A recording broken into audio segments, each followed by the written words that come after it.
जय माता दी भक्तों, आप सभी को शारदीय नवरात्रि की हार्दिक शुभकामनाएं। शारदीय नवरात्रि का जो 8वां दिन होता है वह महागौरी को समर्पित होता है। इस शारदीय नवरात्रि का जो 8वां दिन होता है, इस दिन महागौरी की पूजा की जाती है। अब नवरात्रि का जो अंतिम पड़ाव चल रहा है, नवरात्रि समाप्त होने वाले हैं। ऐसे में जिन भक्तों के यहाँ पर आज नवरात्रि के दिन कन्या पूजन होना है, अगर आप कन्या पूजन की संपूर्ण विधि जानना चाहते हैं या फिर आप जानना चाहते हैं कि कलश विसर्जन, दुर्गा विसर्जन कब है और कैसे किया जाता है, यह सारी जानकारी आपको हमारे चैनल पर वीडियो अपलोडेड है, वहां पर जाकर आप देख सकते हैं। का जो रंग है वह अत्यंत ही गौण वर्ण है, यानी गोरे होने के कारण उन्हें महागौरी या स्वयंवरधरा भी कहा जाता है। ऐसी मान्यता है कि माँ महागौरी की पूजा करने से धन सुख समृद्धि की प्राप्ति होती है। इनकी 4 भुजाएं होती हैं। यह वृषभ पर सवार होने के कारण इन्हें वृषभधरा भी कहा जाता है। माँ पार्वती का ही रूप महागौरी के रूप में उत्पन्न हुआ था। भगवान शिव को माँ पार्वती ने कठिन तपस्या करने के बाद उन्हें पति के रूप में प्राप्त किया था। और इसके साथ ही माँ महागौरी चतुर्भुजधारी हैं, देवी हैं। दाहिनी और ऊपर वाली भुजा में अभय मुद्रा है, नीचे वाली भुजा में त्रिशूल है और ऊपर वाली भुजा में डमरू है, नीचे वाली भुजा में मुद्रा है। माँ का स्वभाव अत्यंत ही शांत और माँ के स्वरूप को अन्नपूर्णा, ऐश्वर्य प्रदायिनी और इनको चैतन्यमयी भी कहा जाता है। इस प्रकार से माँ की जो पूजा, महागौरी पूजा से माँ प्रसन्न होकर सुंदरता, धन, संपदा, सफलता का आशीर्वाद देती हैं। माँ की पूजा से घर में आपके सुख, समृद्धि और धन के भंडार भर जाते हैं। आज के दिन माँ महागौरी की हलवा पूरी, खीर पूरी से पूजा करनी चाहिए। उन्हें नारियल भी समर्पित किया जाता है, नारियल का भोग लगाया जाता है। माँ का प्रिय रंग लाल और सफ़ेद रंग की वस्तुएं रहती हैं, तो उन्हें ज़्यादा से ज़्यादा आपको प्रयोग में करना चाहिए। नवरात्रि के 8वें दिन स्नान करके या फिर किसी पवित्र नदी में स्नान करके, गंगा जल छिड़क करके माँ महागौरी की पूजा करना चाहिए। और माँ महागौरी को जो रहती है पूजा करने के लिए आपको लाल और सफ़ेद रंगों का ही ज़्यादा उपयोग करना चाहिए। अष्टमी के दिन उपवास रखकर फिर नवमी तिथि को कन्या पूजन करना चाहिए। आपके घर में जिस प्रकार से भी कन्या पूजन होता है, आप उस तरह से भी कर सकते हैं। आपको व्रत रखना है तो व्रत रख सकते हैं, नहीं तो आप माँ महागौरी का ध्यान करके धूप दीपक जलाकर और या फिर सिंदूर, लाल चुनरी या लाल चूड़ियाँ, पान, बतासा, नारियल, सुपारी उन्हें अर्पित कर सकते हैं। आपके घर में अष्टमी तिथि के दिन कन्या पूजन होता है तो आप उस दिन कीजिए। नवमी तिथि के दिन कन्या पूजन होता है तो आप उस दिन भी कर सकते हैं। इस दिन माँ को लाल रंग का फूल अवश्य चढ़ाएं, गुड़हल का फूल या फिर गुलाब का, कमल का फूल अवश्य ही अर्पित करें। इस दिन आपको माँ को खीर, पूड़ी और चने का भोग लगाना चाहिए और कन्या पूजन में भी आपको यही भोग रखना चाहिए। इसके साथ ही आप माँ को पान, सुपारी, इलायची और बतासे का भी भोग लगा सकते हैं। इसके साथ ही आपको क्या करना है, माँ के मंत्रों का जाप करना है, दुर्गा चालीसा का पाठ करना है। इसके साथ आपको यह सारी संपूर्ण विधि करने के बाद आपको हवन अग्यारी भी ज़रूर करना चाहिए, तभी हमारे व्रत संपूर्ण होते हैं। तो यदि आप अष्टमी के दिन कन्या पूजन करते हैं तो उस दिन आप हवन अग्यारी कर सकते हैं, नहीं तो आप नवमी तिथि के दिन भी हवन अग्यारी कर सकते हैं।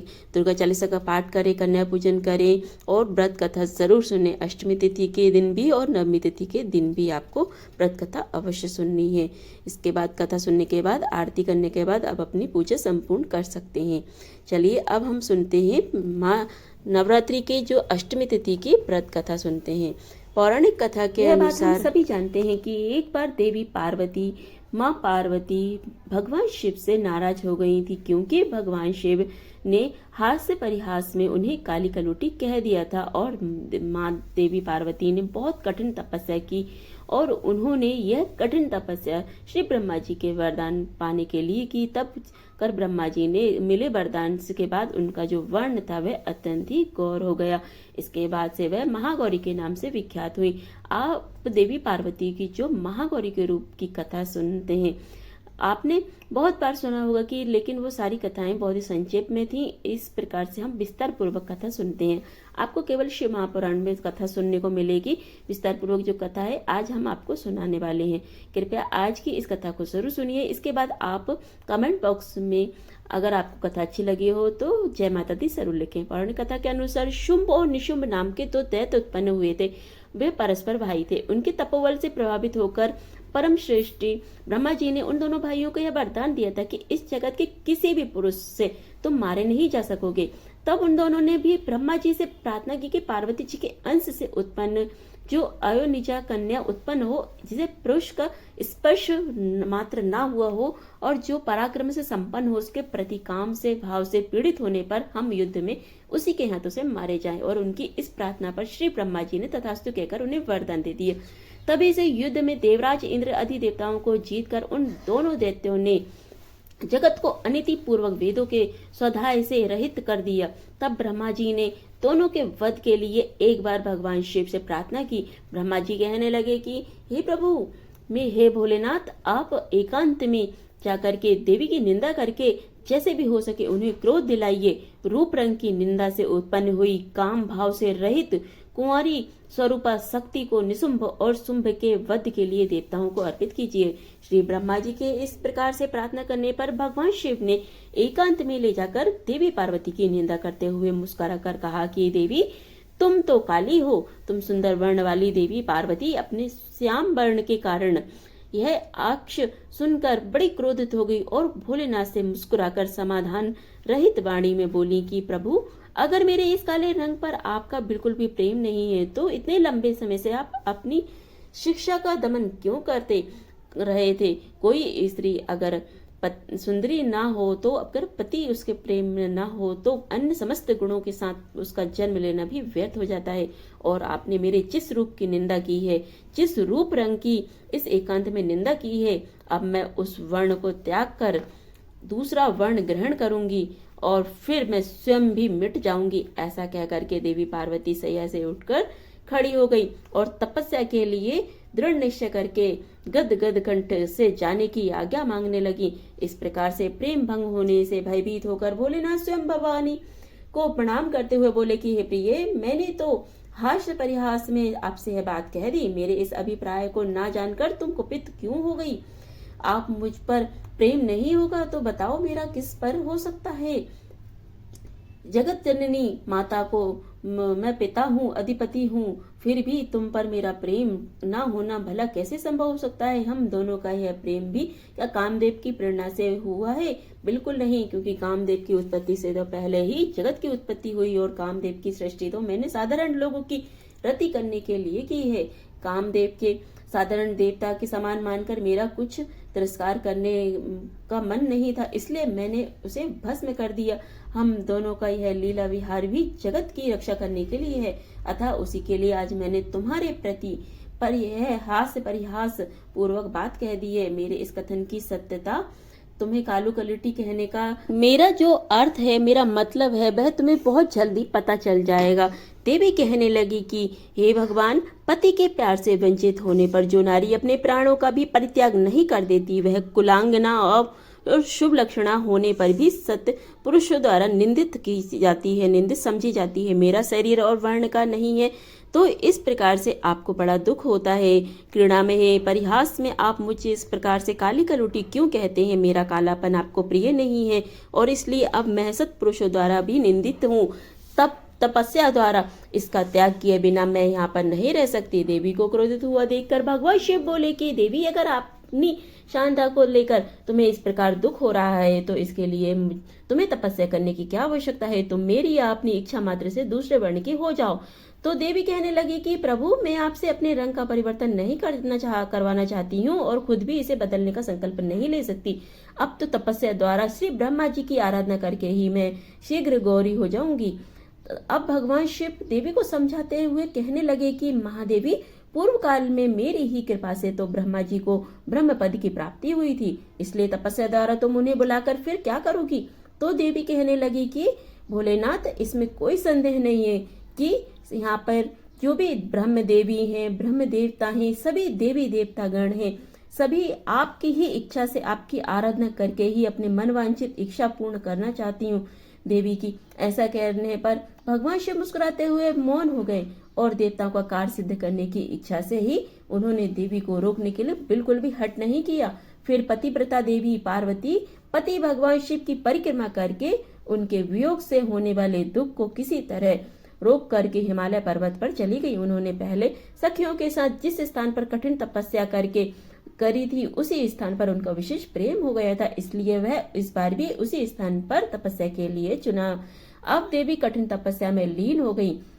इस तरह तपस्या करते करते जब बहुत समय बीत गया, तब एक दिन बहुत बड़ा व्याघ्र वहां पर उनके आसपास देखा गया। आया तो वह देवी को खाने के लिए था, लेकिन देवी पार्वती के नजदीक आते ही उस दुरात्मा का शरीर स्थिर हो गया। वह जड़ को गया और एक जगह खड़ा हो गया, हिल डुल भी नहीं सका। देवी पार्वती ने भी देखा कि एक भूखा व्याघ्र उन्हें खाने की इच्छा से उनके सामने खड़ा हुआ है, लेकिन यह सब देखकर भी देवी बिल्कुल विचलित नहीं हुई, बल्कि वह पहले की तरह ही तपस्या में लीन रह गईं। इधर उस व्याघ्र के सारे अंग अकड़ गए और भूख से अत्यंत पीड़ित हो रहा था। यह सोचकर कि यही मेरा भोजन है, वह लगातार देवी की तरफ ही देख रहा था। देवी के सामने खड़ा खड़ा वह व्याघ्र उनकी उपासना से करने लगा। इधर देवी के मन में सदा यही भाव रहता कि यह व्याघ्र तो मेरा उपासक है और ना हो यहाँ के दुष्ट वन जंतुओं से रक्षा करने के लिए यहाँ पर आया है। यह सोचकर वे उस पर कृपा करने लगी और उन्हीं की कृपा से उस व्याघ्र के तीनों प्रकार के मल तत्काल नष्ट हो गए। फिर तो वह व्याघ्र को सहसा देवी के स्वरूप को बोध हुआ। उसकी भूख मिट गई और उसके अंगों की भी जड़ता भी दूर हो गई, साथ ही उसकी जन्म सिद्ध दुष्टता भी नष्ट हो गई और उसे निरंतर तृप्ति बने रहने लगी। अब वह देवी के आसपास आने वाले सभी दुष्ट वन जंतुओं को खदेड़ होता हुआ उस तपोवन में विचरने लगा। इधर तपस्या में लीन देवी की तपस्या बढ़ी और तीव्र से तीव्रतर होती गई।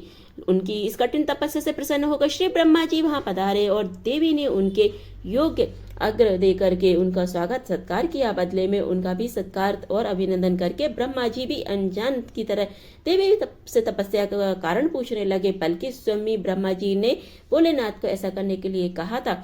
अब अनजान की तरह ब्रह्मा जी पूछने लगे कि देवी कहने लगे कि देवी ब्रह्मा जी, मेरे शरीर में जो कालापन है इसे सात्विक विधि से त्याग कर मैं गौर वर्ण होना चाहती हूँ। तब ब्रह्मा जी बोले कि देवी, बस आपने इतने से प्रयोजन के लिए इतनी कठिन तपस्या की, ऐसा क्यों किया?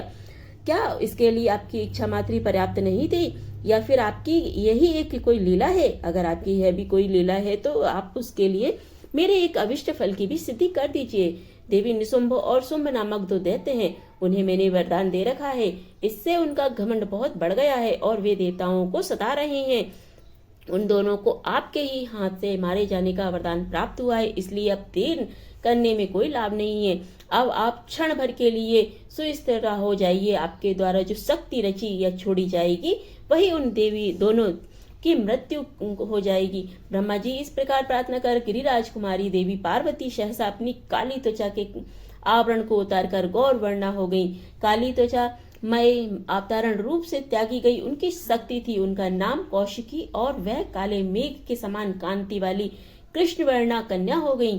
देवी की वह मायामयी शक्ति ही योग निद्रा और वैष्णवी कहलाती है। उनकी 8 बड़ी बड़ी भुजाएं थी, जिसमें उन्होंने शंख चक्र और त्रिशूल आदि आयुष धारण कर रखे थे।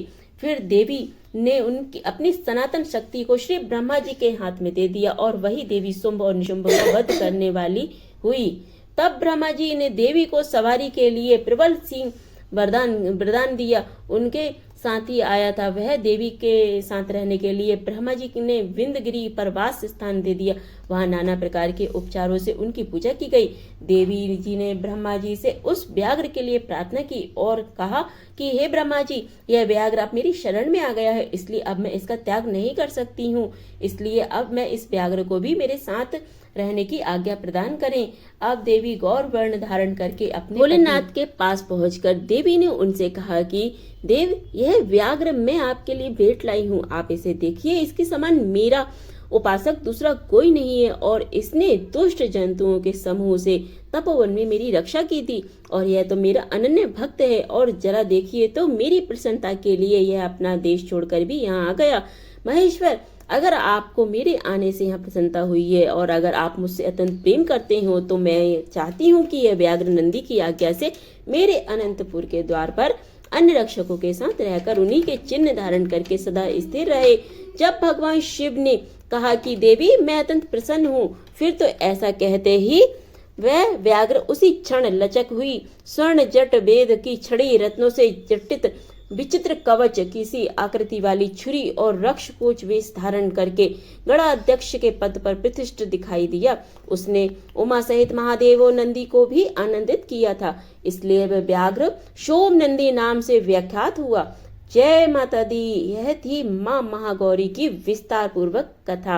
आइए आज हम माँ महागौरी के विशिष्ट पूजन मंत्रों और पूजन की सिद्धि के बारे में जानते हैं। माँ महागौरी का जो मंत्र होता है वह ओम महादेवी महागौरे नमः, इस प्रकार से मंत्र होता है। प्रार्थना होती है श्रेय वृष समारूढ़ा शताम्बधरा सुचि महागौरी शुभम ददाल महादेव प्रमोद द स्तुति मंत्र है या देवी सर्वभूतेषु माँ महागौरी रूपेण संस्थिता नमस्तस्यै नमस्तस्यै नमस्तस्यै नमो नमः।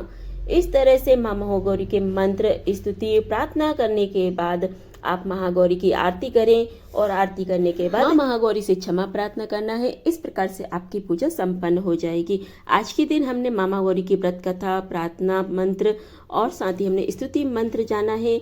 कल हम शारदीय नवरात्रि की 9वीं तिथि की कथा सुनेंगे, जिसमें हम माँ सिद्धिदात्री की कथा सुनेंगे और उनकी पूजा विधि और मंत्र, प्रार्थना और स्तुति मंत्र के बारे में जानेंगे। साथ ही अगर आप कलश विसर्जन और कन्या पूजन के बारे में जानना चाहते हैं तो आप हमारे चैनल पर जाकर देख सकते हैं, वहाँ पर वीडियो ऑलरेडी अपलोडेड है। चलिए कल फिर हम मिलते हैं अगली वीडियो में अगले उपाय, अगली जानकारी और अगली कथा के साथ। सभी मिलकर प्रेम से बोलिए जय माता दी।